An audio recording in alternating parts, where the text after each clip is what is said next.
இடுப்பில் வலி இருக்கிறவங்க இடுப்பில் சென்ட்ரலில் வலி இருக்குது, சிலருக்கு முதுகில் கொஞ்சம் வலி வருது, சிலருக்கு என்னன்னு கேட்டால் அதே வலியே பெட்டெக்ஸில், அப்புறம் வந்து தொடையில் பின்னாடி ஹாம்ஸ்ட்ரிங்கில், அப்புறம் காஃப் கெண்டைக்காலில், அப்புறம் பாதத்தில் எல்லாம் வலி வருது. பாதத்தில் விரல் மரமரப்பு இருக்குது, காலில் கரண்ட் ஷாக் அடித்த மாதிரியும் நிறைய பேர்த்துக்கு இருக்குது, ஒரு சைடே ரொம்ப வீக்காக இருக்கிற மாதிரி இருக்கும். ஸோ இடுப்பு வலியோட வலி வந்து இது மாதிரி டிஃப்ரெண்ட்டாக இருக்கும். ஃபஸ்ட்டு ஒரு கால் வலிக்கும், அப்புறம் ரெண்டாவது காலும் வலிக்கும். ஏன்னு கேட்டால் இதெல்லாம் இந்த மாதிரி வலியெல்லாம் வர்றதுக்கான மெயினான ஒரு சில நோய்கள் இருக்குது. அதுதான் மோஸ்ட் காமன். 95% அந்த மாதிரி நோயிலிருந்து தான் இந்த மாதிரி வலி வரும். என்னென்ன நோயின்னு கேட்டால் லம்போசேக்ரல் ஸ்ட்ரெயின், அதாவது இந்த இடத்துல இருக்கிற இடுப்பு மசில்ஸும் அந்த இடத்துல இருக்க எலும்பு ஜவ்வெல்லாம் ஸ்ட்ரெயின் ஆயிடுது. அப்புறம் lumbar spondylosis or lumbar spondylitis.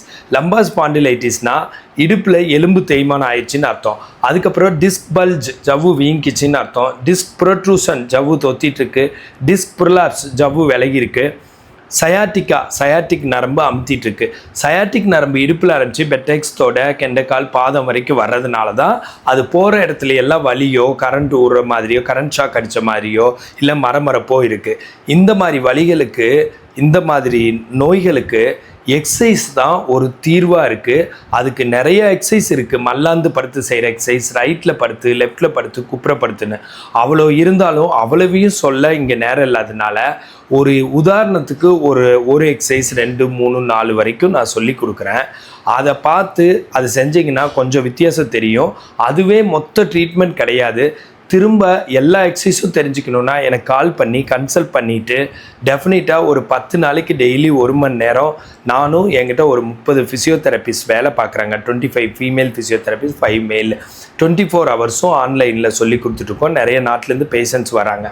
அந்த மாதிரி நீங்கள் வந்து எல்லா எக்ஸசைஸும் தெரிஞ்சு க்யூர் ஆகிக்கலாம். இப்போது இடுப்புக்கான சில எக்ஸசைஸ் படுத்துட்டு சொல்லித்தரேன்.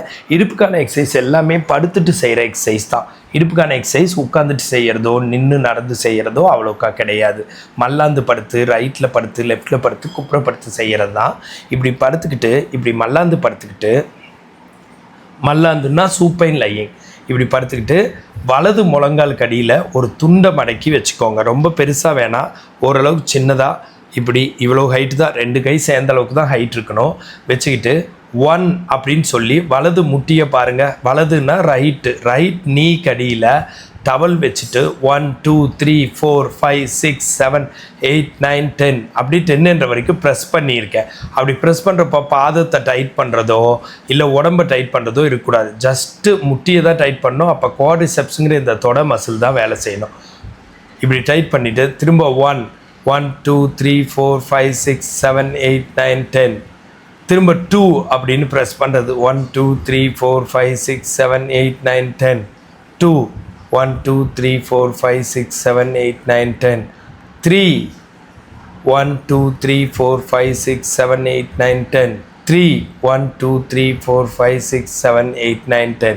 இது மாதிரி 7 தடவை பண்ணணும். அடுத்து லெஃப்ட் லெக்குக்கு, ரைட் லெக்குக்கு 7 தடவை ஸ்டாட்டிக் குவாட்ரிசெப்ஸ். லெஃப்ட் நீக்கு பார்த்துக்கோங்க, லெஃப்ட் நீ கீழே அமுத்துறேன். 1 1 2 3 4 5 6 7 8 9 10, 1 1 2 3 4 5 6 7 8 9 10, 2 1 2 3 4 5 6 7 8 9 10, 2 1 2 3 4 5 6 7 8 9 10, 3 1 2 3 4 5 6 7 8 9 10, 3 1 2 3 4 5 6 7 8 9 10. இந்த மாதிரி 1 1 2 2 3 3ன்னு 7 தடவை இந்த காலுக்கும் 7 தடவை இந்த காலுக்கும் செய்யலாம். இந்த ஸ்டாட்டிக் குவாட்ரிசெப்ஸ் எக்ஸசைஸ் மட்டும் 100கணக்கான தடவை கூட செய்யலாம். அதுக்கு ஒரு லிமிட்டே கிடையாது. இது வந்து நீ பெயின், ஆஸ்டியோஆர்த்ரைட்டிஸ், நீ முட்டி தேய்மானம் இருக்கிறவங்களுக்கும் யூஸ் ஆகும். இடுப்பு வலி, சயாட்டிக்கா இந்த மாதிரி இருக்கிறவங்களுக்கும் ரொம்ப யூஸ் ஆகும். லம்பார் ஸ்பாண்டிலைட்டிஸ்க்கு, அப்புறம் சயாட்டிக்காவுக்கு, அப்புறம் ஆஸ்டியோஆர்த்ரைட்டிஸ் நீக்கெல்லாம் யூஸ் ஆகும். அடுத்த எக்ஸசைஸ் உங்களுக்கு சொல்லித்தரேன்.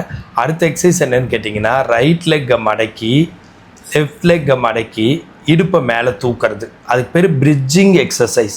லெக்கை வந்து ரொம்ப பெட்டெக்ஸ் வரைக்கும் மடக்கணுங்கிறது இல்லை, கொஞ்சம் தூரம் முன்னாடி மடக்கிட்டு இப்படி வச்சுருக்கணும். 1 2 3 4 5 6 7 8 9 10, கீழே போட்டு 1 2 3 4 5 6 7 8 9 10.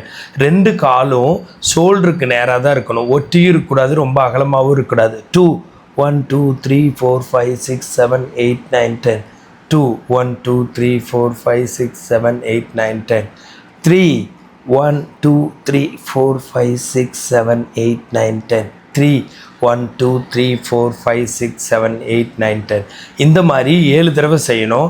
இந்த மாதிரி செய்கிறப்போ இடுப்பு மசில்ஸ் எல்லாம் ஸ்ட்ரென்தன் ஆகுது. இது வந்து பிரிட்ஜிங் எக்ஸசைஸ்னு பேர்.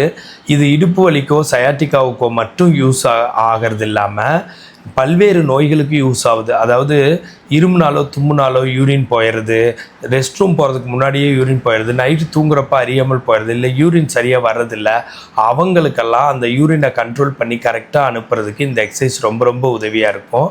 இது வந்து பெல்விக் ஃப்ளோர் ஸ்ட்ரென்தனிங் எக்ஸசைஸ்லேயோ கீகல் எக்ஸசைஸ்லேயோவும் இது ஒரு பார்ட்டாக இருக்குது.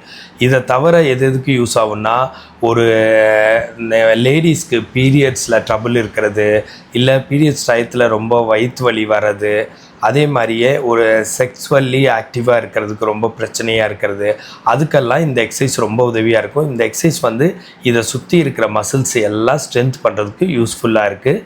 பெல்விக் ஃப்ளோர் ஸ்ட்ரென்தனிங் எக்ஸசைஸாக அமையுது.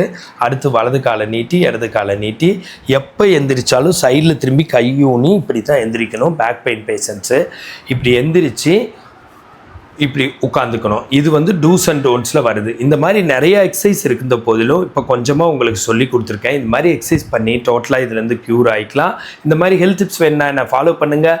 ஃபிசியோதெரப்பி கன்சல்டேஷன் வேணுன்னா கால் பண்ணுங்கள். நான் பிரகாஷ், ஃபிசியோதெரபிஸ்ட்.